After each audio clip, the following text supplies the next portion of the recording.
فرمائیے. السلام علیکم. وعلیکم رضا اور میں غیر احمدی ہوں. جی ابھی بھائی صاحب نے تھوڑا سا ذکر کیا تھا کہ آپ نے روشنی کی سپیڈ میں حضرت عیسیٰ علیہ السلام کے سفر کا ذکر کیا کہ 10 ارب سال میں وہ ابھی واپس آ رہے ہیں. اسی روز میں پوچھنا چاہتا ہوں کہ آپ کے خیال میں شب معراج کا واقعہ غلط ہے کیا؟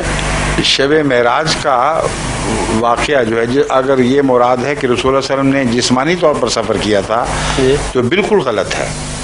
قرآن کے مخالف ہے اور حدیث کے مخالف ہے اور مولویوں نے فرضی قصہ گھڑا ہوا ہے اور رسول اللہ علیہ وسلم کی گستاخی ہے. میں ثابت کرتا ہوں آپ پر، اس لیے کہ آپ لوگوں نے بچپن سے تماشوں کی مذہب میں آنکھیں کھولی ہیں اور مولویوں نے تماشوں میں آپ کو بڑا کیا ہوا ہے اور قرآنی حقائق پر نظر ہی نہیں پڑی آپ کی کبھی. قرآن کریم نے اس معراج کا ذکر کرتے ہوئے فرمایا کہ ما کذب الفؤاد ما رأى، دل نے جو دیکھا تھا وہ جھوٹ نہیں بولا. تو آنکھ کا دیکھنا اور ہے، دل کا دیکھنا اور ہے. اور 100% ثابت ہے قرآن کریم سے کہ یہ ظاہری واقعہ نہیں ہے. اس کی وجہ یہ ہے کہ جہاں جا کے رسول اللہ صلی اللہ علیہ وسلم ٹھہرے ہیں وہاں ایک بیری اگی ہوئی تھی نا، ہے نا، سدرۃ المنتہا.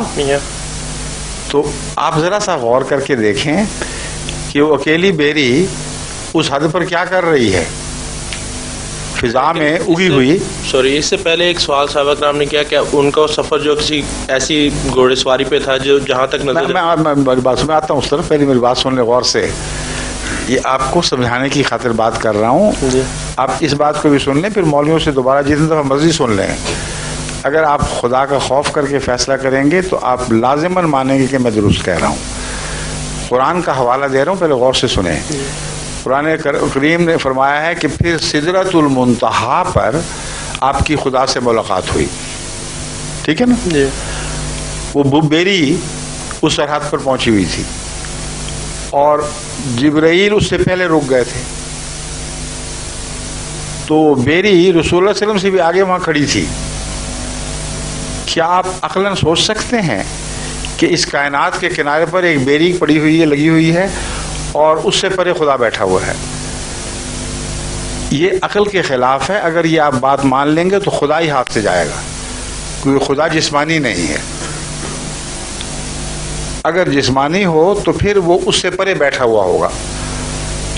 اور رسول اللہ صلی اللہ علیہ وسلم سے روز جو کلام کرتا تھا اور ہر وقت کہتا تھا میں تیرے ساتھ ہوں، وہ کون تھا پھر؟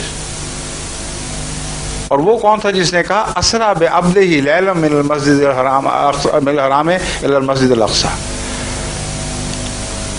کہ وہ خدا جو تو اس کو ساتھ لے کر چلا ہے محمد رسول اللہ کو.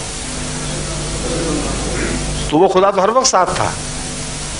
تو اس لیے ظاہری معنی کرنا انتہائی عقل کے خلاف بات ہے اور قرآن اس کو قبول کر ہی نہیں سکتا، کیونکہ اس کا مطلب یہ ہے کہ جہاں رسول اللہ صلی اللہ علیہ وسلم تھے وہاں خدا نہیں تھا اور وہاں بیٹھا ہوا تھا جہاں بیری اگی ہوئی ہے، اور بیری آپ سے بھی آگے تھی.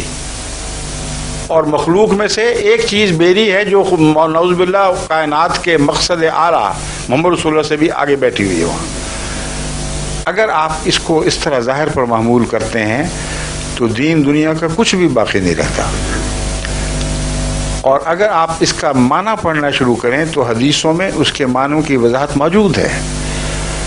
سب سے پہلی اہم بات میں یہ بیان کروں گا کہ آپ بخاری شریف کی وہ حدیث ذرا اٹھا کر دیکھیں جس میں معراج کا ذکر ہے.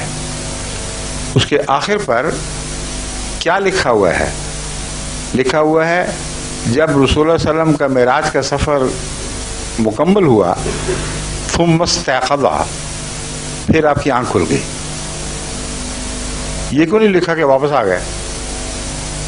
صاف پتہ لگتا ہے کہ کشف ہے یہ، کیونکہ یہ تو عجیب بات ہے کہ سفر پہ جسم روانہ ہوا ہو اور واپسی پہ آنکھ کھلے.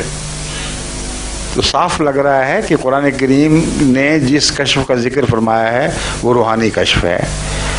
چنانچہ ما کذب الفؤاد ما رأى ایک فیصلہ کن آیت ہے کہ دل نے جو دیکھا جھوٹ نہیں بولا.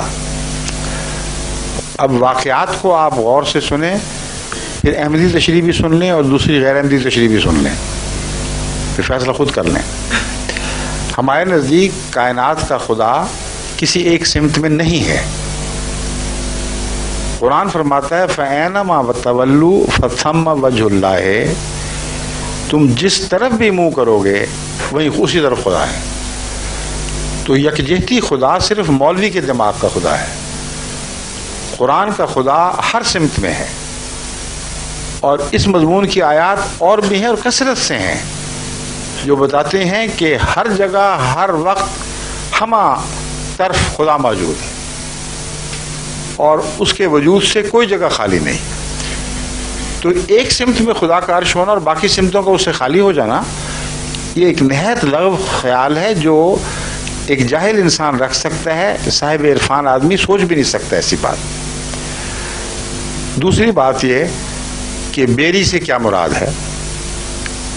جماعت احمدیہ کی تشریح یہ ہے کہ بیری حد کی نشانی ہوا کرتی ہے۔ یہ وہی بات ہے جو آپ نے چھیڑی تھی کہ علامتیں ہیں یا لفظی ہے۔ جو الہی کلام ہے وہ لفظاً اکثر اوقات نہیں سمجھا جا سکتا جب تک اس کے عرفان کے معنی نہ سوچے جائیں۔ بیری حد کی نشانی ہوتی ہے۔ آج بھی پنجاب میں، اگر آپ پنجاب کے ہیں تو آپ دیکھتے ہوں گے باڑوں پر بیریاں لگائی جاتی ہیں، اس لیے کہ کانٹے دار ہے، وہ گزرنے نہیں دیتی اور اچھی حفاظت کرتی ہے کنارے کی۔ علامت ہے کہ یہاں ایک خط ختم دوسری شروع۔ تو بیری ایک نشان تھی تخلیق کی حد کا، اس سے آگے خدا کی تنزیہی صفات شروع ہیں، اور کسی بندے کو خواہ وہ نبی بھی ہو انسان کی حدود سے تجاوز کرنے کا اختیار نہیں، یہ علامت تھی۔ پھر اس سفر میں آن حضرت صلی اللہ علیہ وآلہ وسلم نے ایک بڑھیا کو دیکھا۔ حدیثوں میں آتا ہے ایک بڑھیا عورت آپ کے سامنے آئی اور اس نے 3 پیالے پیش کیے، ایک پیالے میں شراب تھی، ایک میں پانی تھا اور ایک میں دودھ تھا، اور آپ نے جو دودھ تھا اس کو قبول فرما لیا اور شراب اور پانی کو رد کر دیا۔ جبرائیل جو ساتھ تھے انہوں نے کہا آپ نے بالکل ٹھیک کیا ہے، اور یہ جو عورت ہے بڑھیا، یہ دنیا ہے جو بڑھیا بن کر آپ کو دکھائی دی ہے، کیونکہ قدیم کی چیز جو ہمیشہ سے چلی آ رہی ہے بظاہر اربوں سال سے آ رہی ہے، اس کو آپ بڑھیا ہی بتائیں گے نا۔ تو جس طرح کہانیوں میں ایک علامت ہوتی ہے، اس طرح یہ بڑھیا دنیا کی مثال تھی۔ اگر آپ لفظی مانیں گے اور اصرار کریں گے تو مطلب یہ ہے کہ اس وقت ساری دنیا سمٹ کر ایک بڑھی بن گئی تھی۔ کوئی دنیا کا معقول آدمی ایک لمحہ کے لیے بھی اس کو نہیں مانے گا، یہ مولوی بھی نہیں مانتے کہ ایک وقت میں جس وقت معراج تھا نیچے کچھ بھی نہیں تھا، وہ سارے سمٹا کے ایک بڑھیا بن چکے تھے، کیونکہ صحابہ موجود تھے، وہ گواہیاں دیتے ہیں کہ ہم تھے، اور وہ واقعات بیان کرتے ہیں، وہی انہی کی روایتیں تو ہم تک پہنچی ہیں۔ تو اس لیے بڑھیا کی تعبیر کرنی پڑے گی، اور جبرائیل علیہ السلام نے کر بھی دی۔ آپ نے فرمایا یہ دنیا ہے، یہ تیری آزمائش کے لیے آئی تھی۔ اب آزمائش میں کیا چیزیں تھیں؟ 3، ایک دودھ، ایک شراب، ایک پانی۔ اب آپ دیکھیں کہ پانی زندگی کے لیے ضروری ہے نا، ضروری، زندگی کو قائم رکھنے کے لیے پانی ضروری ہے، مگر پانی توانائی نہیں پیدا کرتا، اس کے لیے خوراک چاہیے۔ پانی پی کے ایک آدمی برا حال کر لے، جب تک بھوک نہیں مٹے گی پانی اس کی زندگی کو لمبا تو کر دے گا مگر طاقت نہیں دے سکتا۔ شراب طاقت دیتی ہے، اور شراب پینے والا ایک دم اپنے آپ کو زیادہ مضبوط سمجھتا ہے، جوش آ جاتا ہے اس کو، لیکن یہ بات بھول جاتا ہے کہ وہ طاقت شراب نے نہیں دی، اس کے اپنے خون نے گھل کے وہ طاقت دی ہے، اور یہ دھوکہ ہے محض کہ اسے توانائی نصیب ہوئی ہے، اس کا اپنا خون جلد گھل کر توانائی میں تبدیل ہوا ہے، کیونکہ شراب کا ہی اثر ہوا کرتا ہے۔ اس طرح ہے جیسے بلی کہتے ہیں ریتی چاٹ رہی تھی تو چاٹتے زبان چاٹ گئی اپنی، مگر اپنا ہی خون چاٹ رہی تھی۔ تو ایک شرابی جو طاقت حاصل کرتا ہے وہ اپنے بدن میں موجود طاقت جسم سے ہی حاصل کرتا ہے۔ دودھ ایک ایسی غذا ہے جو مکمل ہے، دودھ کے دوران نہ پانی کی ضرورت، نہ روٹی کی ضرورت، نہ کسی پھل کی ضرورت، کیونکہ بچہ خدا تعالیٰ نے ثابت کر دیا ہے 2 سال تک مسلسل صرف دودھ پر پلتا ہے، اس کے بال بھی بڑھتے ہیں، اس کی آنکھیں بھی بڑھتی ہیں، اس کا خون بڑھتا ہے، اس کے جسم کے عضلات بڑھتے ہیں، ہڈیاں بڑھتی ہیں، ناخن بڑھتے ہیں۔ کون سی چیز ہے جس کی کمی آئی ہو اس میں؟ جو بچہ ماں کے دودھ پر پلتا ہے اور دوسرا کچھ نہیں کھاتا، اس کی صحت میں کبھی کمزوری دیکھی آپ نے؟ نہیں۔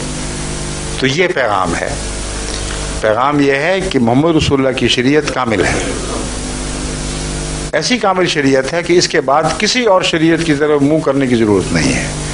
اس کے اندر پانی کی طاقت بھی ہے، اس کے اندر جسم کے خوراک کی توانائی کی طاقت بھی موجود ہے۔ تمہاری ساری نشو و نما کے لیے یہی دین کافی ہے۔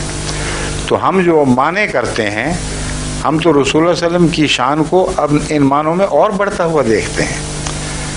جو لغو تماشے ڈھونڈنا چاہتے ہیں وہ یہی سمجھیں گے کہ ایک بڑھیا آئی اور اس نے یہ پیش کیا اور پھر بڑھیا چلی گئی، اس میں کیا فائدہ ہوا؟ اس کے برعکس